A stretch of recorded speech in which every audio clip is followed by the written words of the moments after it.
बहुत समय पहले की बात है।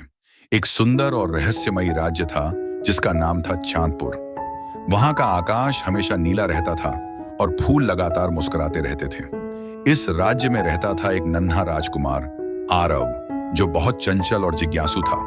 उसकी माँ रानी सुमन बहुत स्नेही थी और रोज कहानियां सुनाती थी। लेकिन आरव को हमेशा एक सवाल परेशान करता था, क्या मेरे पापा मुझसे प्यार करते हैं? उसके पापा राजा वीरेंद्र बहुत व्यस्त रहते थे, हमेशा महल के कामों में लगे रहते और कम बोलते थे। आरव को लगता था कि पापा उससे दूरी बनाए रखते हैं। एक रात जब आरव सोया हुआ था, उसके कमरे में नीली रोशनी फैली और एक जादुई परी प्रकाशी प्रकट हुई। उसने मुस्कुराकर कहा, अगर तुम जानना चाहते हो कि तुम्हारे पापा कितना प्यार करते हैं तो मेरे साथ चलो।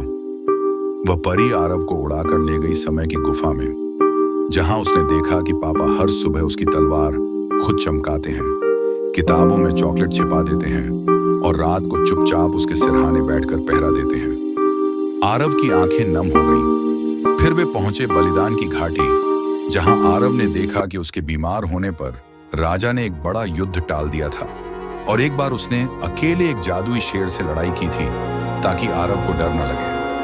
अंत में परी उसे ले गई भविष्य के महल में, जहां वह देखता है कि राजा वीरेंद्र उसके लिए एक ताज बनवा रहे हैं। सोने का नहीं, बल्कि त्याग, मेहनत और प्रेम से बना हुआ ताज। परी बोली, पापा का प्यार कभी जोर से नहीं बोलता, लेकिन वो सबसे जादुई होता है।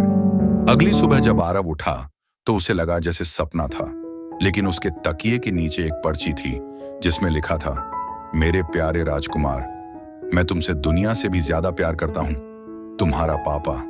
उस दिन आरव दौड़कर पापा से लिपट गया और कहा, अब मुझे समझ आ गया, आप ही मेरे सच्चे हीरो हो। राजा वीरेंद्र की आंखों में आंसू थे, लेकिन चेहरे पर गर्व की मुस्कान थी। उसी दिन से आरव जान गया कि पापा का प्यार दिखता नहीं, लेकिन हर पल हमारे चारों ओर जादू की तरह बिखरा रहता है।